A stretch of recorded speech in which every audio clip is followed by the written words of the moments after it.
Hello दोस्तों, आशा करता हूँ आप सभी अच्छे होंगे। तो चलिए बिना देरी के स्टार्ट करते हैं जो भी इम्पोर्टेंट क्वेश्चन है इस वीक के। तो हमारा पहला क्वेश्चन आ रहा है स्क्रीन में, ये है कि दूरदर्शन द्वारा रंगीन टेलीविज़न की शुरुआत किस वर्ष से की गई थी? तो आपको पता है इंडिया में दूरदर्शन आया था और उसने सबसे पहले पहले तो बिल्कुल तहलका मचा दिया था कि सबसे पहले हमारे यहाँ ब्लैक एंड वाइट टीवी चलती थी जो काफ़ी लेट आई है। उसके बाद फिर रंगीन टीवी आई, रंगीन टीवी में दूरदर्शन आया और उसी ने फिर रंगीन टीवी की स्टार्ट करी। अब दूरदर्शन आपको पता ही है सरकारी टेलीविज़न था, अभी भी सरकारी है, अभी भी चलता है, जैसे बीएसएनएल है सरकारी। तो ये स्टार्ट करा था 1982 में रंगीन टीवी। तो ये काफ़ी इंपॉर्टेंट क्वेश्चन है, आते रहते हैं सारे। मैं जो भी क्वेश्चन करवाता हूँ वही वाले क्वेश्चन होंगे जो एग्जाम्स में बार बार पूछे जा रहे हैं। तो बिना टेंशन के हमारे चैनल को लाइक शेयर सब्सक्राइब कर दीजिए। आप नोट्स बना सकते हैं इन क्वेश्चन के भी। आगे देखते हैं, ये इम्पॉर्टेंट है जो भी पॉइंट मैं बताने वाला हूँ कि भारत में 25 अप्रैल 1982 को पहली बार टीवी पर रंगीन प्रसारण हुआ था। दूरदर्शन में इसकी शुरुआत तब के मद्रास मद्रास आपको पता ही होगा और आज के चेन्नई में हुई थी। तब चेन्नई को मद्रास कहा जाता है, ये भी इम्पोर्टेंट पॉइंट है। भारत में टेलीविज़न की शुरुआत 15 सितंबर 1959 में दिल्ली से हो चुकी थी, लेकिन रंगीन टीवी ने दूरदर्शन का क्रेज बढ़ा दिया था। अब आपको पता है सबसे पहले दूरदर्शन में शक्तिमान और बाकी नाटक आते थे जो हम लोग देखते थे। समृद्ध लोगों के लिए कलर टीवी स्टेटस सिंबल बन गया था। भारत ने नवंबर 1982 में एशियाई खेलों की मेजबानी की और सरकार ने खेलों का रंगीन प्रसारण किया था। ये इंपॉर्टेंट कुछ पॉइंट्स हैं जो आपको बताना जरूरी थे। सेकेंड क्वेश्चन है, भारत का राष्ट्रगान सबसे पहले कब गाया गया? तो सबसे पहले भारत का राष्ट्रगान, आपको राष्ट्रगान के बारे में पता होगा, किसने लिखा ये भी पता होगा, लेकिन सबसे पहले कब गाया गया ये इंपॉर्टेंट क्वेश्चन जो नहीं पता होता वही एग्जाम में आता है। वो 1911 में कांग्रेस के कोलकाता में जो अधिवेशन हुआ था उसमें राष्ट्रगान गाया गया। आपका अब की बार का क्वेश्चन है, जो अभी कांग्रेस का अधिवेशन हुआ था जिसमें काफ़ी बवाल मचा था, ये नेताओं को प्लेन से उतारा गया था, वो कहाँ पे हुआ था, वो कहाँ पे जा रहे थे और कहाँ पे अब की बार का अधिवेशन हुआ था, इसका आंसर आपको कमेंट सेक्शन में देना है। आगे देखते हैं, क्वेश्चन है मानव निर्मित प्रथम रेशा कौन सा है?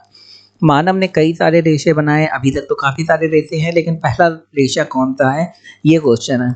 और सबसे पहला जो इंसानों ने रेशा बनाया है, रेशा बनाने का मतलब क्या है, रेशा सबसे पहला कौन सा बनाया है जो हम लोग यूज़ करते हैं कपड़े बनाने में, तो नॉयलॉन था जो सबसे पहला रेशा बनाया गया है। थोड़ी डिटेल देख लेते हैं।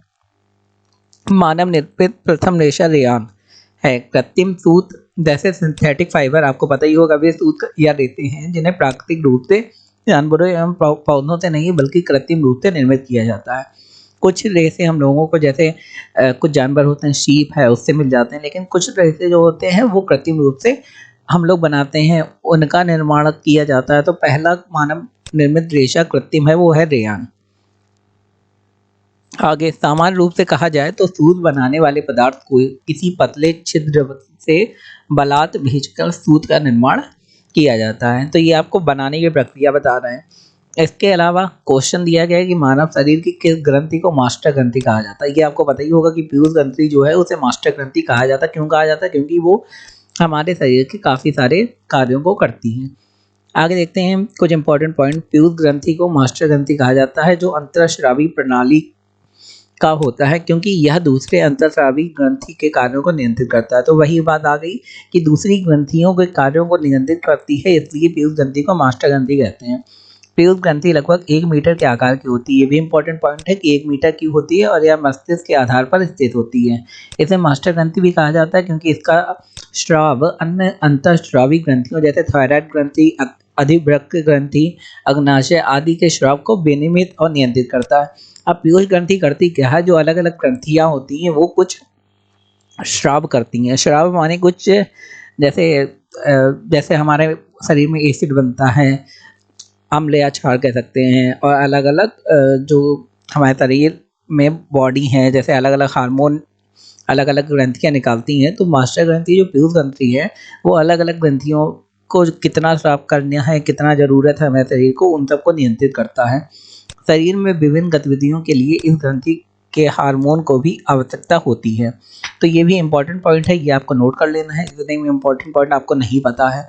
आगे देखते हैं, क्वेश्चन दिया है प्रोटीन की खोज किसने करी थी। ये आपने पढ़ा ही होगा कि प्रोटीन की खोज रदरफोर्ड ने करी थी। उसके अलावा अलग अलग टाइप के प्रोटीन होते हैं, इसके बारे में आप डिटेल में पढ़ सकते हैं।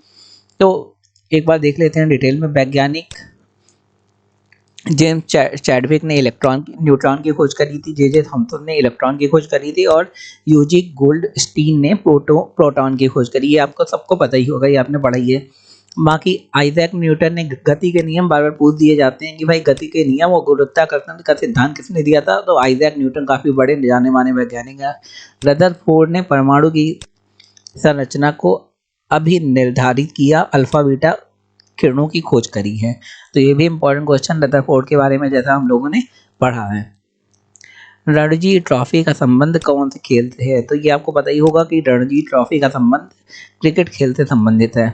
रतौंधी किस विटामिन की कमी से होता है, तो रतौंधी जो है विटामिन ई की कमी से। ये क्वेश्चन बार बार रिपीट होता है, इसलिए मैंने इसमें रखा है। आगे देखिए, निर्विरोध चुने जाने वाले एकमात्र राष्ट्रपति कौन थे। देखिए, भारत में जो भी राष्ट्रपति निर्विरोध चुनेंगे उसका मतलब ये है कि लोकसभा में या राज्यसभा में जितने भी वहाँ पे सांसद बैठे हैं उन लोगों ने बिना विरोध के, मतलब चाहे अपोजिशन के हो चाहे भी सत्ता में हो, दोनों ने मिल के बहुमत से राष्ट्रपति को चुना है।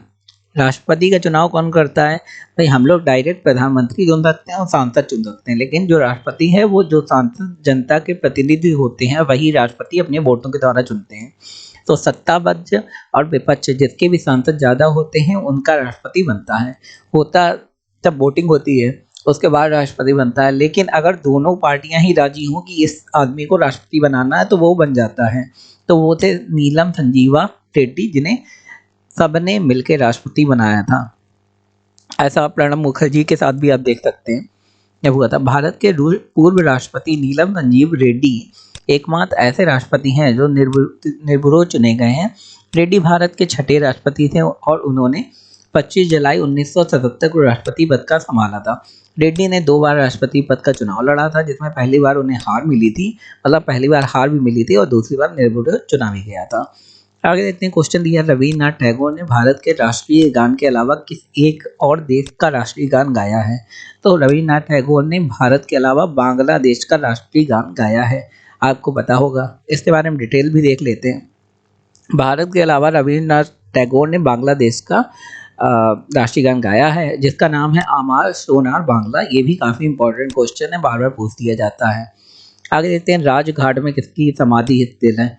अब भैया आपको अगर पता ना हो कि राजघाट में किसकी समाधि है तो ये क्वेश्चन आपके लिए बहुत इंपॉर्टेंट है, क्योंकि ये तो लगभग सभी को पता होगा कि राजघाट दिल्ली में है और वहाँ पे महात्मा गांधी की समाधि है। राजघाट का नाम सुनते ही महात्मा गांधी आपके दिमाग में हिट करने चाहिए। तुरंत, भारत का मैनचेस्टर किसे कहा जाता है। भारत का मैनचेस्टर अहमदाबाद को कहा जाता है। क्यों कहा जाता है, वो इसलिए कहा जाता है क्योंकि अहमदाबाद सूती वस्त्रों के लिए बहुत ज़्यादा फेमस है। यहाँ पे सबसे ज़्यादा सूती वस्त्र बनाए जाते हैं। चलिए डिटेल देख लेते हैं।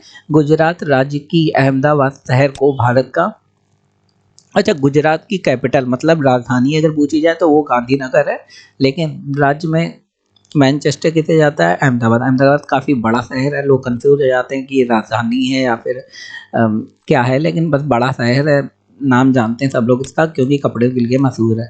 इसे मैनचेस्टर कहा जाता है क्योंकि दूसरी राज्यों की तुलना में इस शहर में सबसे ज़्यादा सूती वस्त्रों का उत्पादन होता है, इसलिए इसे भारत का मैनचेस्टर कहा जाता है। आगे देखते हैं, नोबेल पुरस्कार पाने वाला पहला भारतीय नागरिक कौन था, तो वो थे हमारे रविन्द्रनाथ टैगोर। इन्हें पहला नोबेल पुरस्कार मिला था।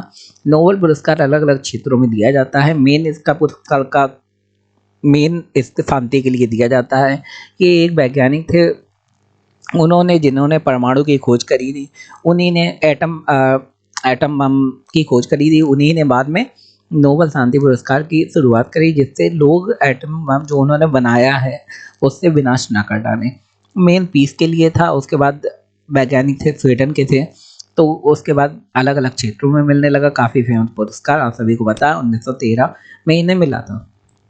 तो देख लेते हैं, भौतिक विज्ञान में नोबेल पुरस्कार किसे किसे मिला, चलिए देखते हैं। सुब्रमण्यम चंद्रशेखर को 1983 में, चंद्रशेखर वेंकट रमन को 1930 में। भारत से भौतिकी में पहली बार मिला था। रसायन विज्ञान में देख लेते हैं, वेंकट रमन रामकृष्णन 2009 में भारतीय मूल के थे। इसके बाद दवा के क्षेत्र में मिल रहा है हरगोविंद खुराना को। शांति के क्षेत्र में मदर टेरेसा को मिला है, आपको पता, 1979। और अर्थशास्त्र के क्षेत्र में अमर्त्य सेन काफ़ी इंपॉर्टेंट नाम है, ये 1998 में इन्हें मिला था, काफ़ी फेमस हैं ये। साहित्य के क्षेत्र में रविन्द्रनाथ टैगोर को 1913 में भारत के से सभी क्षेत्र में पहली बार मिला है इन लोगों को। ये काफ़ी इंपॉर्टेंट, ये पूछ भी दिया जाता है कब किसे नोबेल पुरस्कार मिला है, इसलिए ये क्वेश्चन रखा है। तो दोस्तों, अगर आपको वीडियो अच्छा लगा, आपने लास्ट तक वीडियो देखा, तो हमारे चैनल को लाइक शेयर सब्सक्राइब कर दीजिए। जैसे आगे आने वाले अपडेट आपको मिलते रहे। धन्यवाद।